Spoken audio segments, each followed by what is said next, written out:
Arsenal back to winning ways. Arsenal 3, Chelsea 1.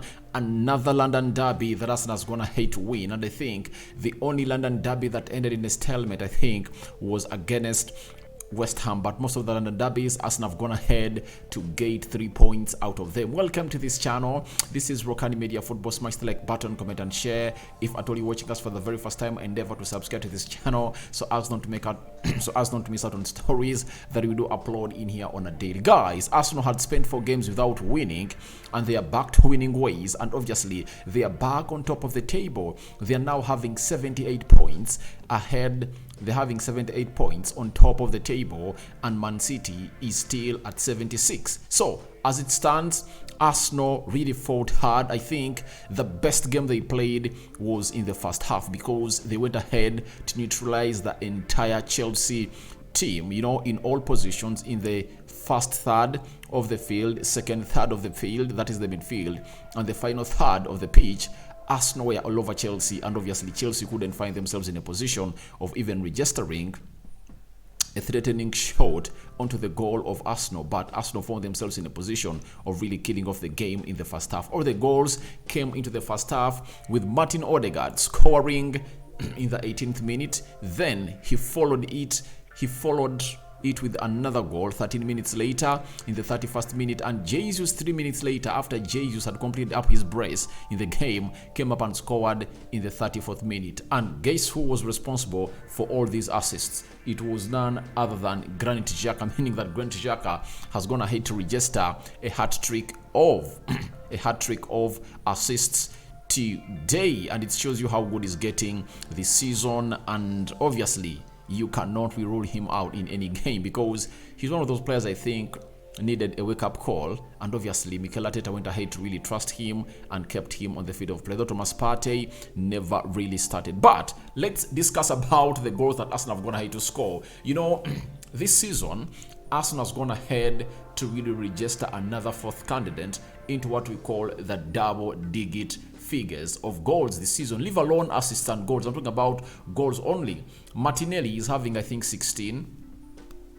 Odegaard is having 14 goals. Bukayo Saka is having 13. Jesus has joined the trail of the double figure, and he has gone ahead to score his 10th goal of the Premier League season. So it shows you that he was out for 3 months, getting back to the mood, and is going ahead to score more goals. And that is his 10th goal, and is returning with a bang. Remember, in the entire games he played for Arsenal, in the first half of the season, he scored 5 and created 5.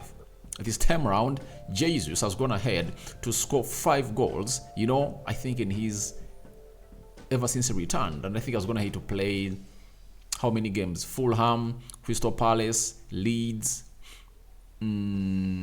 West Ham, Southampton, Liverpool, Man City, and this game of Chelsea. In 8 games, he has 5 goals. I think if at all he continues to keep on scoring like that, he might find himself scoring close to 15 goals before the end of the season. So it shows you that Arsenal is really having a very good front line that is really scoring in goals, because their front 3 is having a total of, let me see, 10 plus 16, 26 plus 13, almost 40 goals, you know, in them. And assists, Bukayo Saka has 10 assists, I think, 11 assists.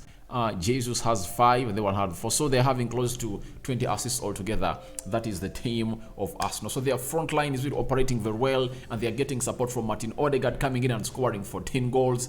And he's trying to outbeat the best scoring midfielder of Arsenal ever in the history, that is Cesc Fabregas. He scored 15 in a single Premier League season. I believe in the remaining 4 games that Arsenal are going to play, Odegaard is going to go ahead and really score more goals than a player known as Cesc Fabregas. So congratulations to Arsenal getting back to winning ways. It has not been an easy journey, because 4 games consecutively, drawing 3 and losing 1 to Man City was really one of those things that you wouldn't really see your team going after into this mix. So as it stands, it's really one of those games that Arsenal fans will always remember, that they got back to winning ways as they found themselves in a position of really not keeping a clean sheet again. And that goal that really went in through, to me, I think it was really because of Zinchenko. And I think Zinchenko is really a suspect defensively. That's why the manager noticed it very early and brought on Tierney to close that area down, because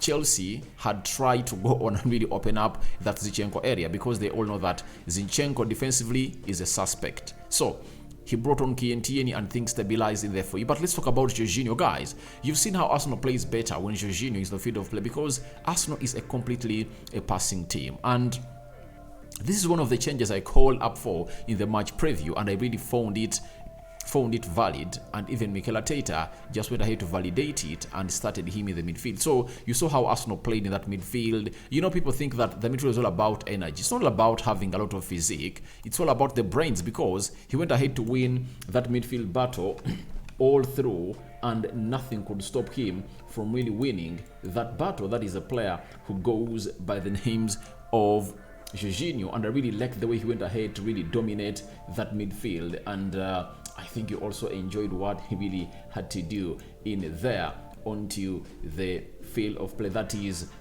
Jorginho, and I think he's one of those players that people won't give a lot of recognition, but he deserves it, because he put in a shift that all of Arsenal players would go ahead and really know that everything that they did today depended on Jorginho's form into that game of football. When you look at the stats and how they really went ahead to really appear, we had Arsenal had 16 shots, Chelsea had 7, 10 shots on target by Arsenal. That shows you that they even surpassed half the number of shots on target. Considered to the shots they had in total on target. Half would have been 8. 2 more is extra, and I think they really loved it. Shots on target by Chelsea 4, and they happened to register 1 goal. We're going to discuss about it. 56% ball possession by 56% ball possession by Arsenal, 44% ball possession by Chelsea. But I think Arsenal came in through knowing that they had really won the game of football and everything was done and dusted. So they knew it was hard for them to really concede more goals to lose this game of football, because they had a comfortable lead. If at all that result had ended 2-1, it would have been hard for Arsenal to really give up. But I think they came back in the second half. They wanted to score a 4th one, but it never came to pass. But they had the chances, and I remember the most clear chance was all about Gabriel Magalhaes heading that ball and cleared off by his fellow countryman known as Thiago Silva off the line. Chelsea had 44% ball possession. Arsenal completed 542 passes. I think they lacked some 58 more to really make it 600. Then 449 passes completed by Chelsea. Then 86% passing accuracy by Arsenal, great, and Chelsea had 84% passing accuracy. Then 10 fouls by Arsenal, and then 10 fouls to Chelsea, and 0 yellow cards to Arsenal and 2 yellow cards to Chelsea. Though I think he would have gone ahead to really issue them a little bit much more to Chelsea, because they really had lots of fouls onto Jesus, Bukayo Saka, Martin Odegaard in the middle of the park. So, but he really had to watch it onto like that. 0 red cards to both sides, 1 offside to Arsenal, 0 offsides to Chelsea, 7 corners for Arsenal and 2 corners to Chelsea. So that is Arsenal in there for you, and that's how the shift really went in through, and Arsenal put in a shift that all of its fans really liked. You know, this game was all about Arsenal winning, and people think that the trophy is done, but I think the trophy is not yet done, not until Man City have to win, not until Man City win 5 of their 6 games. That's it. If they can't win 5 out of their 6 games, then the trophy is not yet done. And I really understand how hard it's going to be for a team like City to really go ahead and really do what we call the play of this beautiful game of football, and really do the needful that is well deserved for this team of Arsenal as far as this game of football is concerned. But I want to give some kudos to a player known as Jakub Kiwior. Guys, Kivior's gonna hate to play a very beautiful game of football today. However, much was played onto the right side of the central defense. He found himself operating better. And guys, I might be quick to really call for his start against Newcastle, but I think he has lots of attributes that are really better than those of Rob Holding. I think it's better you risked yourself to play the game of Newcastle with Rob Holding with Jakub Kiwior other than Rob Holding. I really liked his backline prowess. He really looked great, confident, and his movement was really on point. And I think Mikel Arteta has reached an extent and said, all right, let me try out something new into my central defense, because Jakub Kiwior is really experienced and his talent is better than that of Rob Holding. Strong, fast, he really has the composure on the ball and he wins aerial duels. His physicality, I think he can battle anyone, and I'm not going to be shocked on Sunday if at all the manager of Arsenal really goes in and starts a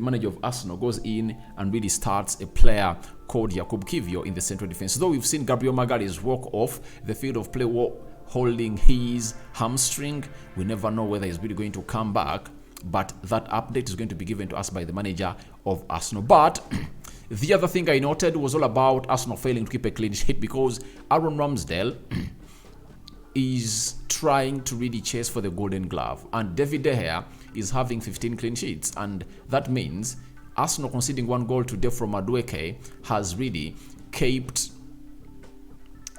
Rob Holding stuck onto 12 clean sheets kept, and Nick Pope is ahead of him by 1 clean sheet. So it shows you that Arsenal needs to find themselves in position of not conceding very many goals, because this time round, they've gone ahead to concede only 1. Ever since they played against Liverpool, they've been conceding an average of 2 goals per game. 2 against Liverpool, they conceded 2 against West Ham, 3 against Southampton, and 4 against Man City. It looks like it was an ascending, or their conceding rate was in ascendancy, but today they've gone ahead to really take it to 1, and I think they need to find themselves not really conceding more against a team like Newcastle over the weekend, because that is the hugest game into their way, if at all they're ready to go ahead and really win the remaining fixtures. So I also want to congratulate a player, Jesus. I think he played very well. He took the ball to the defense, and I think you saw a little bit of liveliness into the players of Arsenal, and all what they needed was that win. There are some times when you only need one thing. You only need something called a win. That's it. Sometimes you only need a win to really get yourself to the levels where you want yourself to be. So I think that win was well deserved for a team of Arsenal, and everything that really went down at Arsenal was one of those that will never be forgotten today, because it all required all players to be playing onto their best to really get this result, because Chelsea reached an extent when they really wanted to really threaten this side of Arsenal. They had some threats, especially during the first half. You saw that shot of Ben Chilwell that Aaron Ramsdale really saved. Even Mokalo Modric came in through and decided to really send Ben White back to Brighton. He sat him down. I think Ben White went a little bit way quickly on the ground, but Modric had a spark in him when he came in through. So even Kai Havertz just found himself trying to really cause havoc to that defense of Arsenal. But the good thing is that Arsenal have gone ahead to win the game of football and score 2 goals. A game that I believed they would have gone ahead to really call for much more goals, according to me, because the goal difference between them and City is really huge, and you don't know what City can do to West Ham tomorrow. There can be a shock result in favor of Arsenal, or City can go ahead and really make it rain at the London Stadium against West Ham. Now, when you look at these things, when you look at the table, Arsenal have played 34 games. They have 24 wins, 6 draws, 4 losses, 81 goals scored, 39 goals conceded, 42 goal difference, 78 points gathered.